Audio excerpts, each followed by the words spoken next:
who is the Chief of Protocol for the City of San Antonio, who's with us today. Sherry?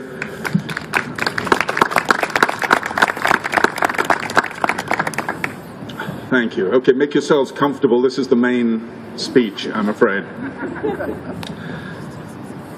We gather here, as we do every year at this time, to commemorate the fact that over 80% of those who died defending the Alamo were of Scottish descent, including men like Crockett and Bowie.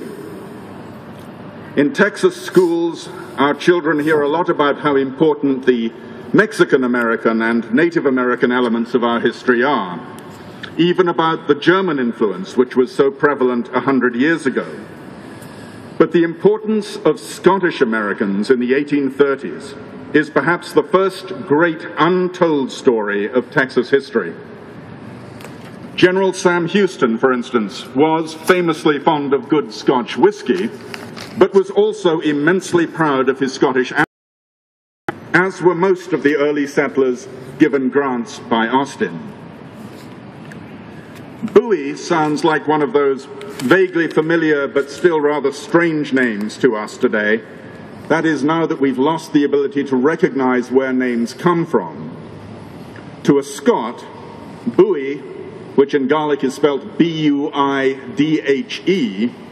indicates an association with MacDonald of Clanranald, the mainly Catholic clan from South Uist in the Outer Hebrides.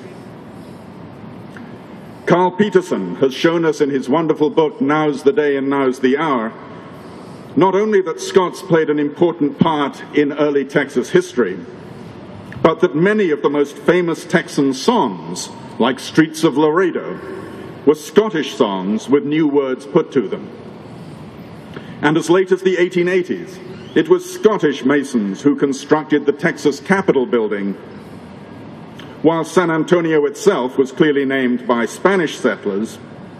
Houston, Dallas, and Austin all have Scottish names, to say nothing about McAllen to the south. We gather here then to remind people that it was mostly Scots, Scottish Texans and Scottish Americans, who gave their lives in this struggle for Texas freedom. We gather specifically at this time of year, however, to commemorate National Tartan Day, technically April, which in turn is designed to remind us of what took place in Arbroath Abbey on April the 6th, 1320. It is perhaps the second great untold story that the Declaration of Arbroath, Scotland's declaration of independence from England, that served as a model for subsequent declarations of independence, including the Virginian, the American, and the Texan declarations. The principle of national self-determination and the vital appeal of liberty, that which, in the words of the Declaration, no man surrenders but with his own life, that principle was largely born in Arbroath and inspired many of this nation's founding fathers, themselves often of Scottish descent. I have yet to see a textbook history which gives proper weight to this fact. Scots get no attention, it seems, for two contradictory reasons. We're too big and we're too small. We're too big because we're identified with the broader British community, which is seen as the majority even when it no longer is. And as a majority, we are considered unworthy of special attention. And we're too small because as Scots, we are indeed few in number and a little less assertive than, for instance, our Irish cousins who have made St. Patrick's Day a national event. Maybe it will be different this year. If there is one communication weapon more powerful in the minds of our nation's youth than the school textbook, it is surely Disney Pixar films. This June will see the launch of Brave, an animated movie set in the Scottish Highlands in the 10th century, starring the Scottish actress Kelly MacDonald. It will be interesting to see the publicity and the stereotypes which the film encourages. But there is a third untold story we need to know and understand. And this is the last one, okay? In a couple of years' time, Scotland will celebrate the 700th anniversary of the Battle of Bannockburn, when Robert the Bruce defeated the might of England and King Edward and made independence for Scotland a viable possibility. Edward had much the stronger army and the better legal claim as things were understood at the time. Bruce had previously sworn fealty to him. Much the same could be said of General Santa Anna when he crossed Texas's own southern border in February of 1836. He too had the bigger army and the better legal claim to the land. It is one thing for us to see the correspondence, but is there any evidence that the Alamo defenders themselves did? As it happens, there is. Back in 1793, Robert Burns had written a wonderful song in which Bruce addresses the troops before Bannockburn. It quickly became synonymous with Scottish nationalism and with the struggle for freedom over tyranny everywhere. It begins, Scots wha hae with Wallace bled, Scots wham Bruce has often led, welcome to your gory bed, or to victory. Now's the day and now's the hour, see the front of battle lower, see approach proud Edward's power, chains and slavery. Now's the day and now's the hour. This line was used by Sam Houston, by Governor Henry Smith, and by Travis in their attempts to rouse support for the cause from their fellow settlers.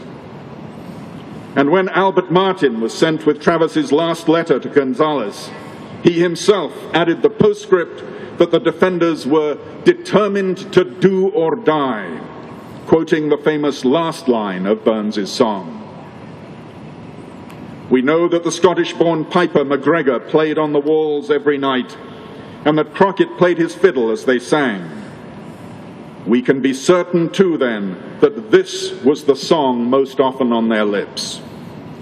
Untold story number 3, therefore, is the part played by Bannockburn in inspiring the heroes of the Alamo.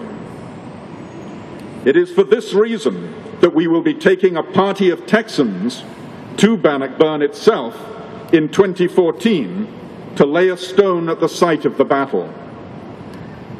2 years ago, Jim Mather, Scottish Minister of Energy, Enterprise and Tourism, came to lay a stone of Caithness marble here at the Alamo to mark those of Scottish birth and Scottish descent who died in defense of the shrine of Texas liberty. In 2014, we will lay another stone, this time made of the same pink marble from Marble Falls, which was used by Scottish masons to build the Texas Capitol building in Austin. We will lay that stone at the site of Bannockburn itself.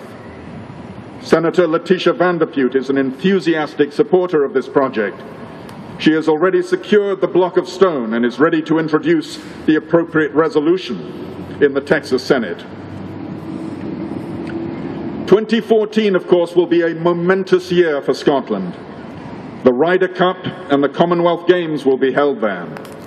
Scotland has declared it also the second year of homecoming, 5 years after the first, which was timed to coincide with the 250th birthday of Robert Burns. There will also be another grand gathering organised by the Scottish Standing Council of Chiefs in Stirling. I will certainly be there, and I will hope to see a number of you there too. I hope we get a good turnout of Texans to watch Senator Vanderpute and others lay that stone. 2014 will also be the year of the Scottish referendum on independence, and we will need to avoid the Texas delegation becoming political pawns in a way that would be awkward for the UK and the US governments. It is not my role as Honorary British Consul to take a position on the referendum. In fact, I am charged, on the contrary, with bringing you greetings from all the people of the United Kingdom. Clearly, though, the referendum will be a hotly debated issue in Scotland. Latest polls show a majority of Scots remain opposed to the idea of full separation, although ironically a majority of people in England seem to favour it. Just as Texans see no inconsistency between being proud of their own independent history as in Texas and proud also of being Americans, people can be proud Scots and proud to be British as well. For the moment, that's the way most Scots feel. But things can certainly change as the campaign heats up, and nobody discounts the political savvy of Scotland's First Minister, Alex Salmond, who is a passionate advocate for independence, or what in the Scots dialect is called unfurldom. Certainly the old economic and security considerations that made the Union such a good deal for Scotland in the 18th and 19th centuries have lost some of their force. The British Empire has gone, and supranational institutions like the UN, NATO, and the EU have made national size and military power almost inconsequential. Ireland and Norway have shown Scots that they can have a viable future as a smaller, if somewhat poorer nation, if they want it. Either way, 2014 promises to be a fascinating and historic time for Scotland, and I would encourage you all to make plans to be in Stirling that summer. Meanwhile, I would ask you to remember and repeat the three untold stories we are here to tell. That most of the Alamo defenders were of Scottish descent, that the declaration of Arbroath should be studied and treasured by all as the world's first seminal declaration of independence, and that the Texas Revolution was inspired by the struggle for Scottish independence 500 years previously, and in particular, the Alamo defenders saw themselves fighting a second Battle of Bannockburn. Texan children are taught to remember the Alamo, but the Alamo defenders themselves would tell us that we should remember Bannockburn too, and we should also remember the principle of liberty enshrined in the Declaration of Arbroath. Thank you.